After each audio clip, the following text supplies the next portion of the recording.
Bora lá. Boa noite a todos e todas. E estamos mais um dia para a gente conversar um pouco mais sobre as funções inorgânicas. E especificamente hoje nós vamos falar sobre as bases. Eu brinco muito nas minhas aulas, né? E menciono que tem base.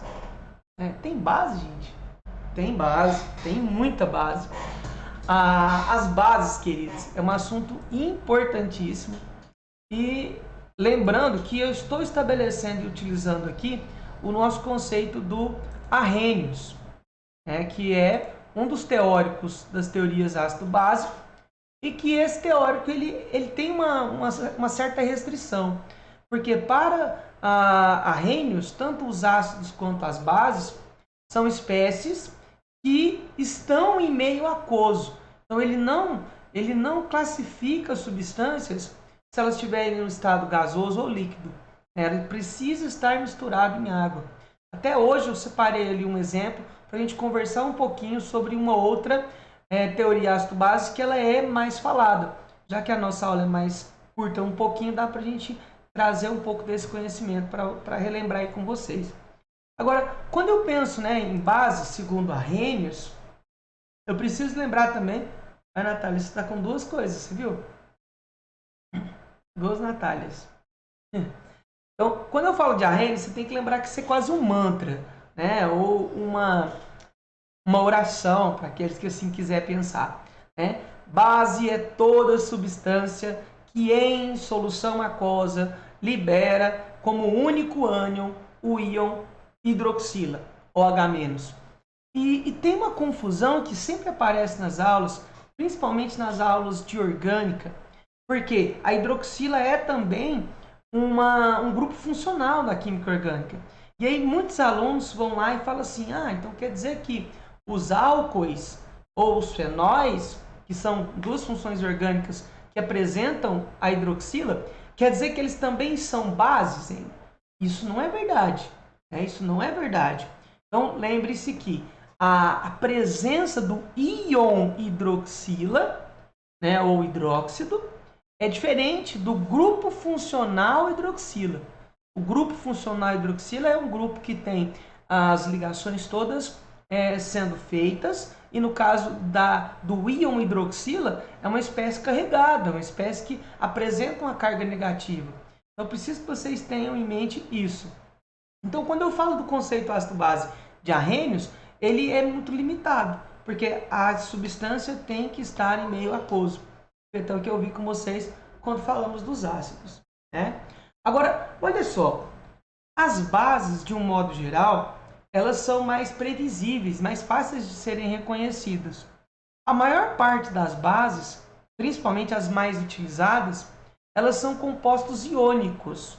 E compostos iônicos, de um modo geral, são formados por metais, Então, no caso, metais e não metais, ou grupos de não metais, que no caso das bases vai ser então metal mais o íon hidroxila, de modo geral. Eu não gosto de categorizar e nem de fazer com os meus alunos decorem. Os meninos aí, a Natália é minha aluna esse ano, mas o Caio e a Maria meus alunos desde o nono. Sabe que eu não gosto de ficar limitando essa questão de compostos iônicos ou não. Agora, olha só, um exemplo que é uma exceção disso é esse carinha aqui, ó. A gente vai ver o nome dele, que é o hidróxido de amônio. Nós não temos metal, nós não temos aqui, no caso, nós temos um composto iônico, porém ele não é um metal, porque o íon amônio, ele é um íon molecular, é uma molécula formado por ligação covalente, e por isso então ele é uma exceção dentre esse universo que a maioria de compostos que são iônicos. É interessante a gente pensarmos que o hidróxido de amônio, na verdade, ele é presente em meio aquoso. Ele só vai existir no meio aquoso, quando está a amônia dissolvida em água. Se nós pegarmos ele e deixarmos o vidrinho aberto, ele vai evaporar. Mas ao final a gente vai falar um pouquinho da aplicação dele, e aí a gente comenta um pouco sobre essa questão, beleza? Agora olha só, gente, para compreendermos então esse hidróxido de amônio, por que, né, nesse caso, então, ele é considerado uma base e ele é uma base bem diferente, nós precisamos principalmente de discutirmos um pouco da teoria de Bronsted-Lowry, né? Então, ó, o hidróxido de amônio eu vou me basear bastante não só na teoria de Arrhenius, porque, ó, segundo Arrhenius, qualquer substância que colocada em água vai sofrer o processo de ou ionização ou dissociação iônica. No caso aqui, a amônia, quando colocada em água, ela sofre o processo chamado de ionização. Ionização. Né? Então, onde nós temos uma espécie molecular reagindo com outra espécie molecular e formando dois íons. Na nossa última aula eu lembrei vocês que ionizar é formar íons. Então, o íon amônio, ele é formado por quê? Porque a água, ela doa para a amônia um cátion, na verdade, um próton, né, que é o que a gente chama aí de H+. Então, ela doa um H+, um íon hidrogênio, hidroxônio, para a amônia, formando o íon amônio. E aí, quando nós pensamos, né, nesse critério, nós vamos entender então que o fato da água doar um H+ para a amônia, nós vamos ter a formação da hidroxila. E a hidroxila é justamente o que nós conversamos. A hidroxila é o íon que representa uma base, né, ou representa a basicidade de um certo composto. Agora, olha só, gente. Quando nós pegamos esse íon hidroxila, então ele é, segundo Arrhenius, é uma base porque foi colocado em água e formou o íon hidroxila.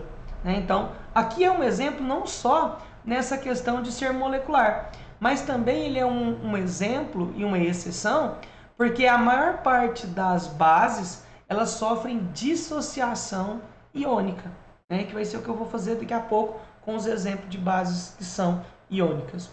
Relembrando um pouquinho, tem, né, a teoria de Bronsted-Lowry, ela nos diz o seguinte: para Bronsted-Lowry,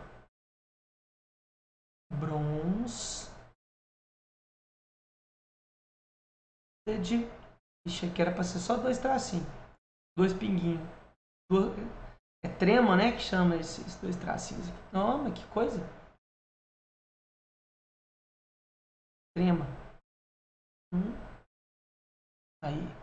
Bronsted-Lowry. Bronsted-Lowry, gente, foram dois caras que separadamente eles desenvolveram teorias para classificar substâncias em ácidos e bases. Então, em diferentes lugares, né, eles desenvolveram algo muito parecido. E depois, então, eles juntaram o conhecimento dos dois e criaram, então, uma teoria. Né? Segundo eles, nós vamos ter que ácidos e bases vão sempre coexistir. Eles estão sempre juntos. Né? A gente relembra um pouquinho sobre esses conceitos. E é muito simples, não é difícil o conceito deles. Né? Porque eles vão pensar o seguinte: ácido é toda espécie que é doadora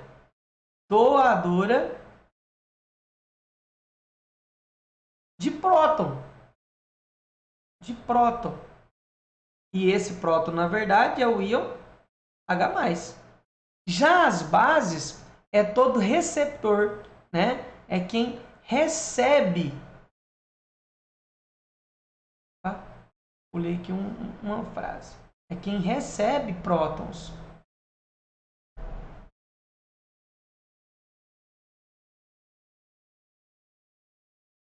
De prótons. Vamos entender então aqui nesse exemplo, né, quem seriam então as nossas ácidos e nossas bases segundo a teoria de Bronsted-Lowry. Nós vamos ter aqui, ó, a espécie que está doando próton, é a base. Né? Então, aqui, ó, nós vamos ter a presença de um ácido, né? Quem está doando H+, é um ácido. E a espécie que está recebendo esse H+, vai ser justamente a base, né? Então, nós temos aqui, ó, a base, que é a amônia. Se nós formos analisar, a amônia é também uma base. Ela é uma base diferente, porque ela é um composto molecular, né? E no finalzinho mesmo eu vou comentar com vocês sobre essa exceção. Ó, na verdade, podemos pensar aqui já nesse caso agora, né? Deixa eu só, opa. Deixa eu tirar aqui não. Quando nós olhamos para a amônia, gente, a amônia é uma base, né, considerada uma base diferente. Por que ela é diferente? Porque quando nós pensamos na maior parte das bases, elas são bases que são inorgânicas. Aliás, bases que são iônicas, né? Vou fazer duas coisas ao mesmo tempo, copiando, colando o negócio aqui e falando ao mesmo tempo. Ó, não podemos esquecer disso. A amônia, pela reação que nós vimos, ela é uma base que eu gosto muito de chamar de base diferente, né? Uma base diferente, tá? Então, guarda ela no coração, gente, porque ela aparece em muitos contextos, né? E sobre ela nós vamos desenvolvendo depois alguns critérios importantes. Então, já vou deixar esse cantinho aqui para a gente falar sobre essa base diferente tão especial para nós. Então, ó, no caso aqui nós temos que a amônia vai ser a base, a água vai ser o ácido. E aí é o seguinte, quando nós temos o íon amônio, né, o íon amônio passa agora a ser uma espécie que tem um próton a mais e que essa reação ela está acontecendo em equilíbrio. Né? E por estar em equilíbrio químico, os dois lados, né, estão em constante movimento. Os reagentes reagem formando os produtos reagem entre si, reformando novamente os reagentes. Então, o amônio também ele pode doar o íon H+ para a hidroxila para restabelecer a formação da água. Então, nesse caso, o íon amônio ele passa a ser o ácido. E olha, eu coloquei as cores, não foi à toa. Quando eu coloquei os dois, né, a base amônia e o amônio como sendo da mesma cor, é porque eles são o que nós chamamos de par conjugado, né? Porque segundo a teoria de Bronsted-Lowry, nós temos o chamado par conjugado. Ou seja, eu vou ter aqui a amônia e o íon amônio, sendo uma base, o outro o seu ácido conjugado.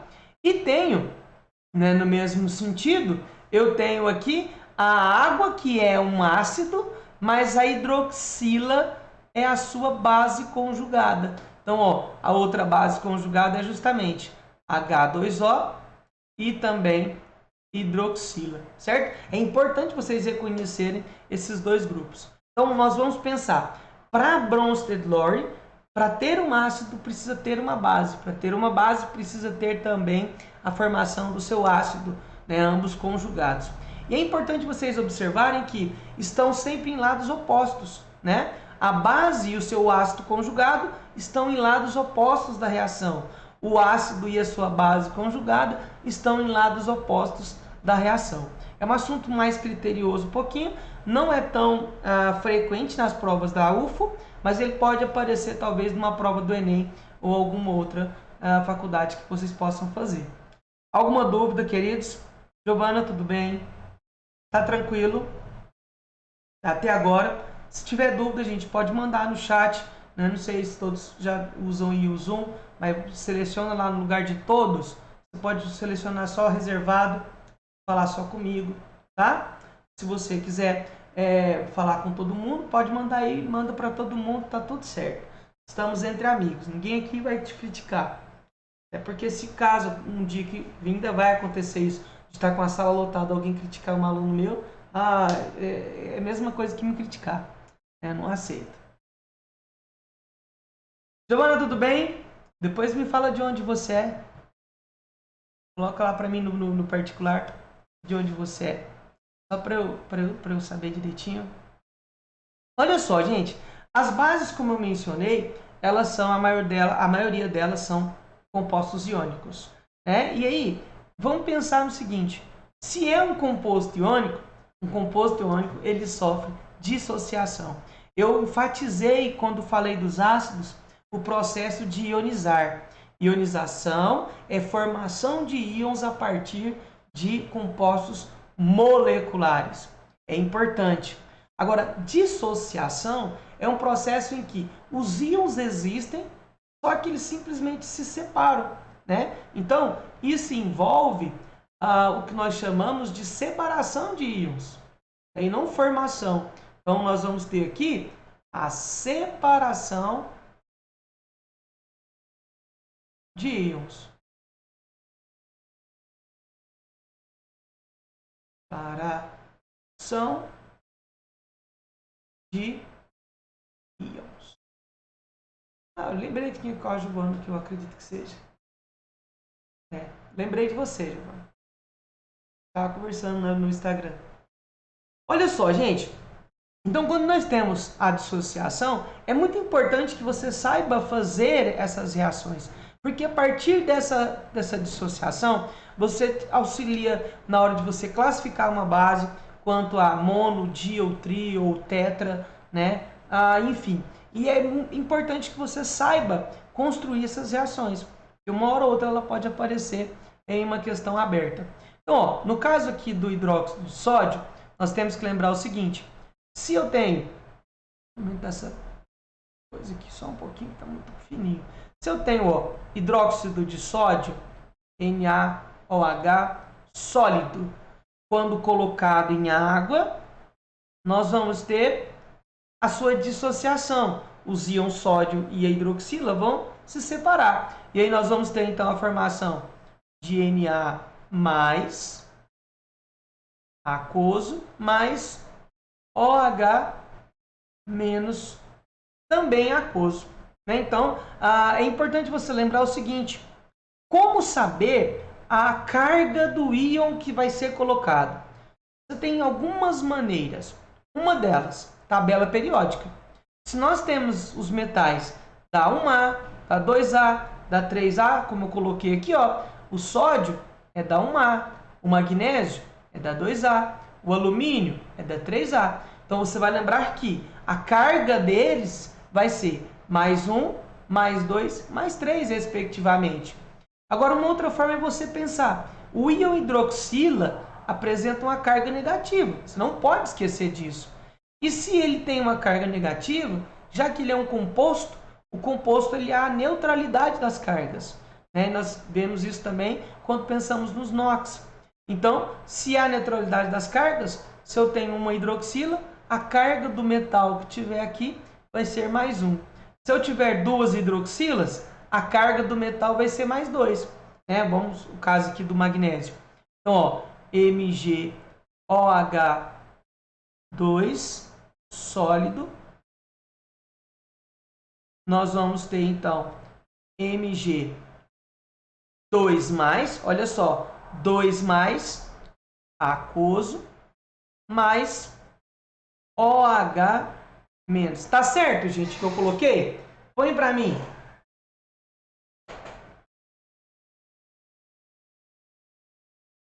Sim, tá 6A. Quando ele está formando o composto, ele vai apresentar essa carga, né? Só que você não aconselho, Giovana, você sempre fazer essa afirmação. Porque quando se tratar, por exemplo, de NOx, muitos alunos confundem NOx com carga. Às vezes é a mesma coisa, mas em geral não é.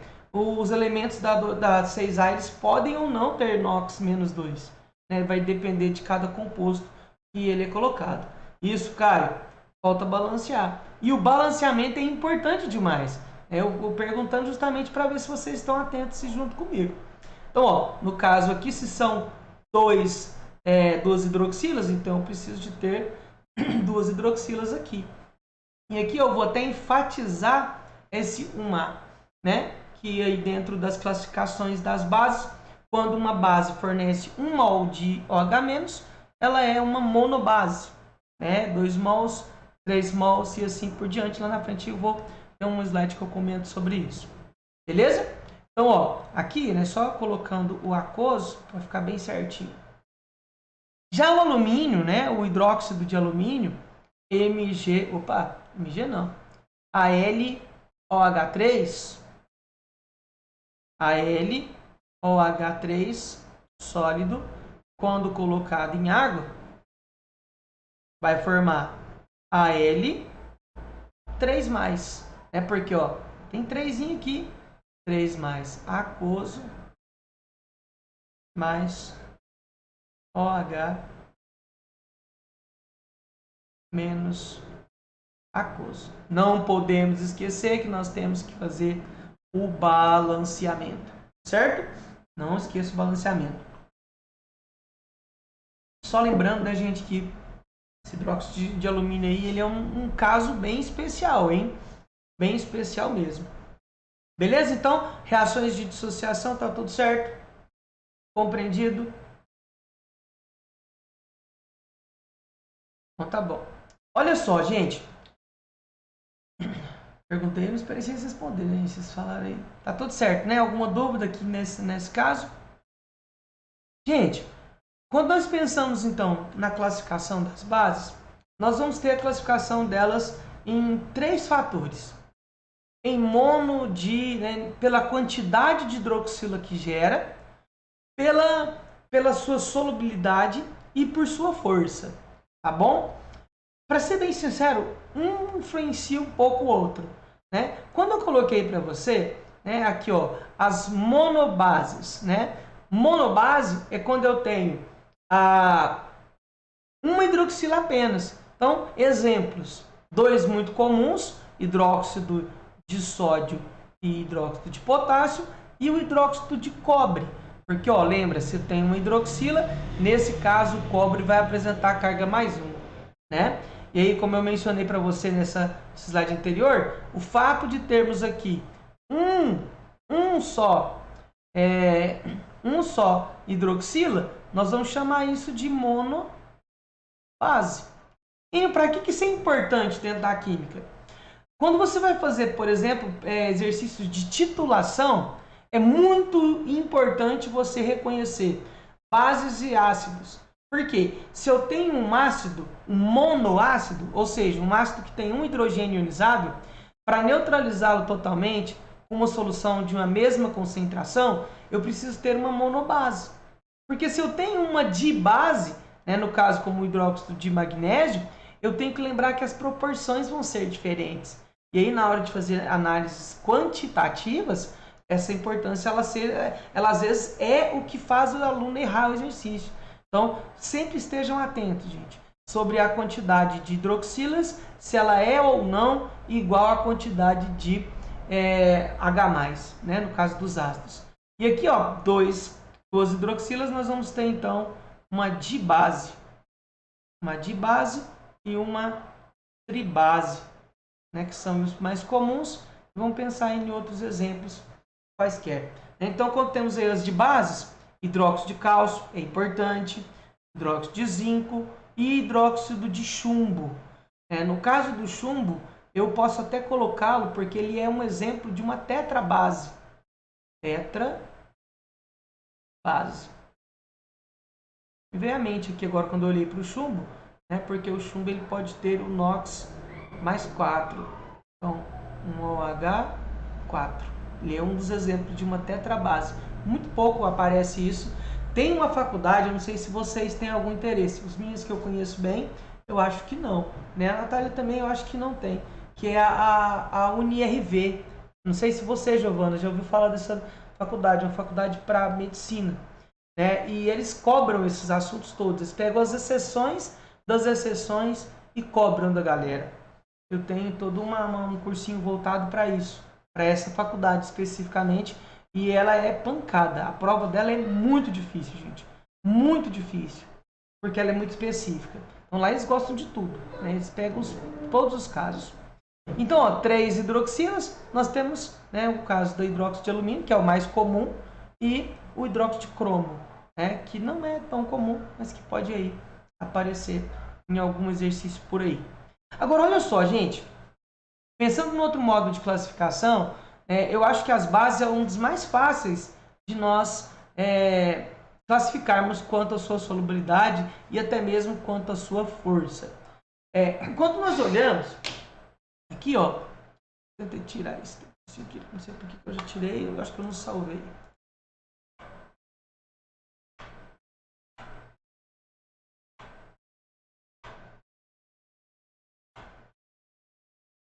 Quanto à sua solubilidade, nós vamos pensar o seguinte: as bases que são solúveis, as bases iônicas que são solúveis, são as bases da 1A, ou seja, aquelas que englobam, né, o lítio, o potássio, o sódio, né?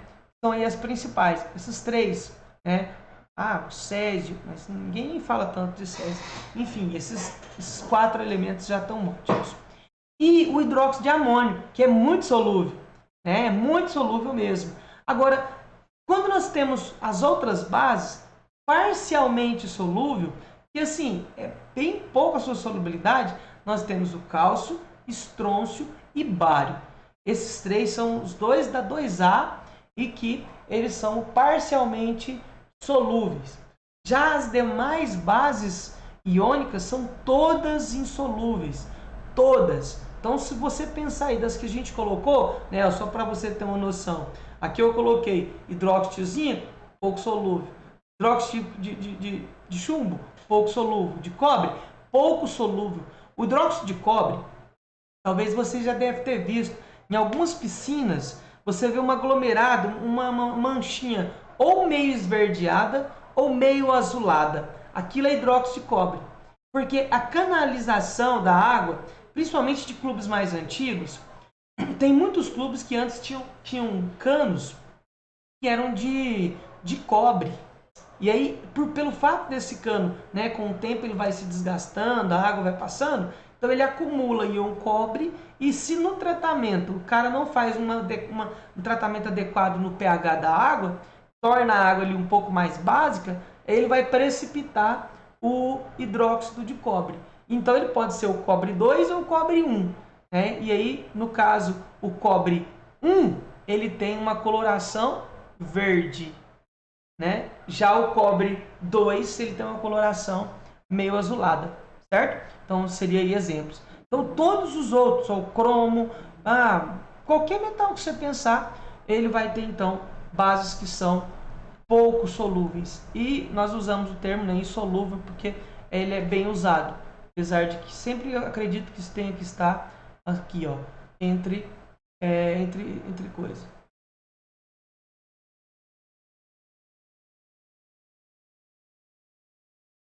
Por favor, gente, teve uma alteração aqui, eu recebi uma mensagem. Vocês me ouvem bem? Mudou aí o microfone? Porque mudou aqui. Não sei por que mudou o microfone aqui. Estão me ouvindo bem?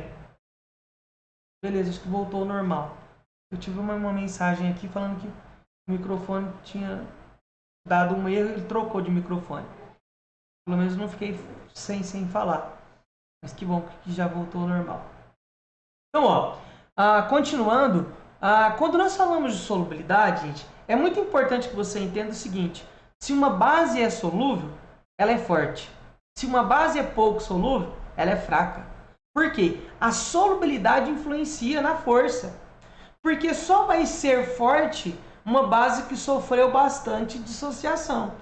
Então, aquelas que não sofrem dissociação é porque elas não se solubilizam e, portanto, ela vai ser fraca, certo? Isso de um modo geral. Então, quando nós olhamos para a classificação das bases em forte ou fraca, ela segue bem o padrão do que nós falamos da solubilidade. Quais são as bases fortes? Aquelas que são parcialmente e muito solúveis. Né? Então, são as da família 1A e cálcio, estrôncio e bário, porque são as parcialmente solúveis. Qual é o cuidado que nós precisamos ter? Porque na solubilidade, nós olhamos para o hidróxido de amônio. E o hidróxido de amônio é uma base fraca. Porque esse é mais um motivo de nós falarmos da amônia.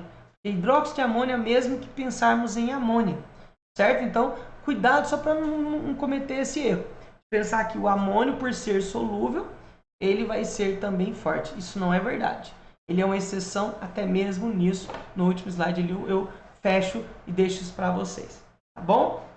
Agora, olha só, quando nós pensamos nas demais bases, todas essas bases elas são fracas demais, fraquíssimas, tá? E a nomenclatura, gente, né? Eu tinha que ter posto a nomenclatura um pouco lá em cima, mas eu preferi deixar ela mais pro finalzinho, pra gente treinando. A nomenclatura, gente, você vai ter, acho que dos compostos, a nomenclatura das bases é uma das mais fáceis, né? Porque você vai lá e põe hidróxido de e o cátion e a carga desse cátion. Seria talvez os exemplos que dá aquele aperto, né, na hora de colocar. Se esses íons, né, tiverem mais de uma carga, e aí a gente vai ter que especificar qual é essa carga. Daqui a pouquinho a gente faz uns exemplos e aí nós vamos então entender. Agora, se eu tenho lá, né, 1A, 2A, né, ou esses que têm os íons fixos, eu não preciso de representar essa carga. Então, ó, na hora de darmos nomes para os hidróxidos, é bem tranquilo. Você vai lá, ó, no caso aqui eu coloquei as fórmulas de todos, né? Então, aqui nós reconhecemos. Esse aqui seria então o hidróxido de... Quem pode me ajudar aí?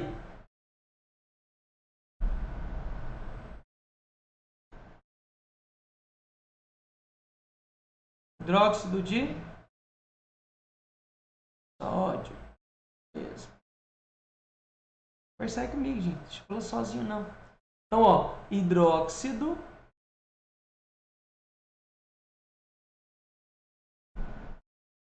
de sódio,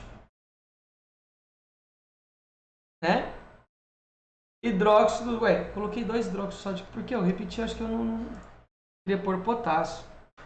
Não salvei. Fiz os slides, esqueci de apertar para salvar. Ainda bem que é modificaçãozinha bem simples.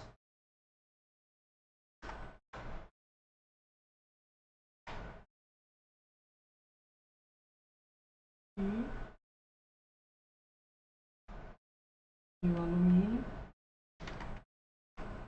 Al. E os dois estão certinho. Então, ó, muito tranquilo, gente. Hidróxido de potássio.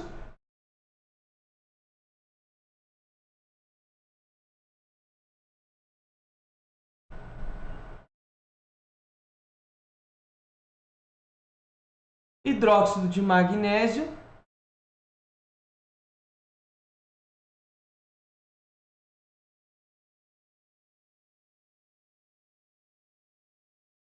Né? De zinco. Ó, deixar aqui aqueles 2 pontinhos. De zinco. De alumínio. Então, ó, viu o tanto que é tranquilo, gente?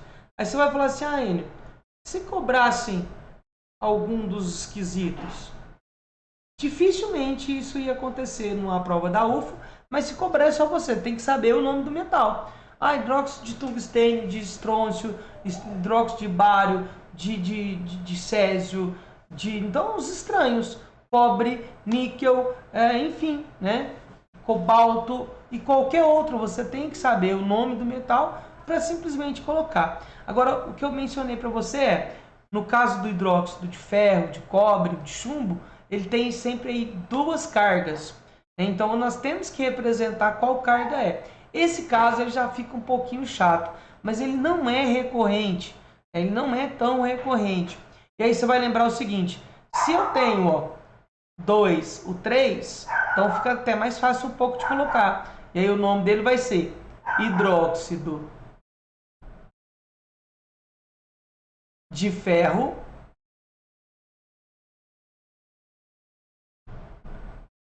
dois. Eu ponho em algarismo romano representando a carga, né? Se eu tenho hidróxido de ferro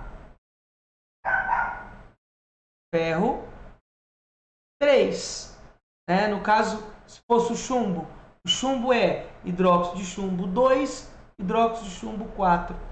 E tem uma questão que ela pode às vezes pegar um pouquinho, não quis enfatizar tanto ela, mas que é o seguinte, quando nós trabalhamos com carga, né, tem 2 terminações que são bem recorrentes. Quando nós falamos que a carga é maior, então a carga maior, nós vamos ter o termo ico. quando a carga é menor, nós temos o termo oso. Né? Então, aqui ó, nós poderíamos chamar esse carinha de hidróxido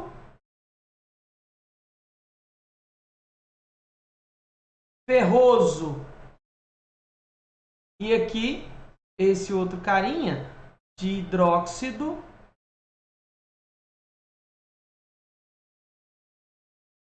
férrico. Certo? Hidróxido férrico, hidróxido ferroso. Beleza? E por fim, galera, né, vamos pensar aqui um pouquinho. Quando nós falamos da amônia, eu mencionei que ela é diferente. Nós temos que pensá-la da seguinte maneira. Por que ela é tão diferente? Porque, primeiro, ela é um composto molecular, né, formado por ligação covalente.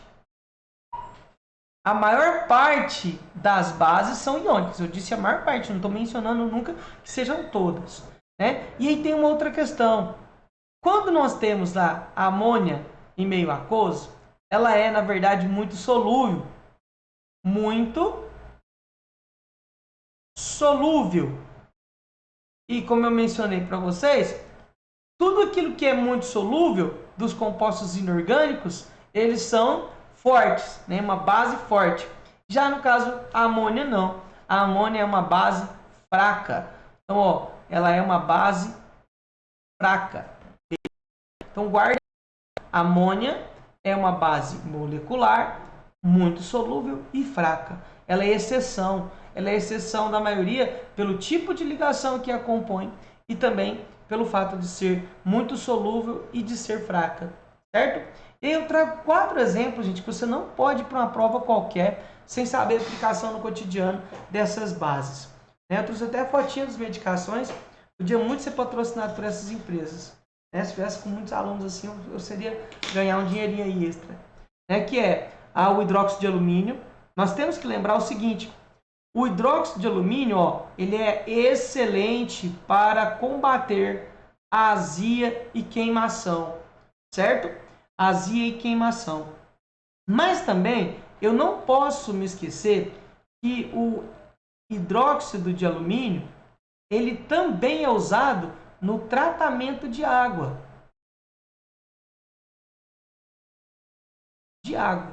Certo? Não posso esquecer, porque lá na fase da coagulação, é ele que vai atuar limpando a água. Certinho? Agora olha só, nós temos ainda o hidróxido de magnésio.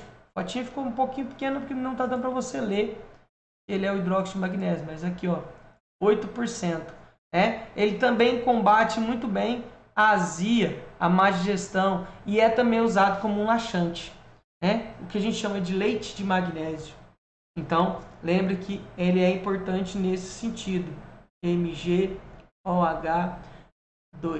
E hidróxido de sódio ou soda cáustica, usado para fazer sabão, usado para limpeza pesada, um monte de coisas nesse sentido.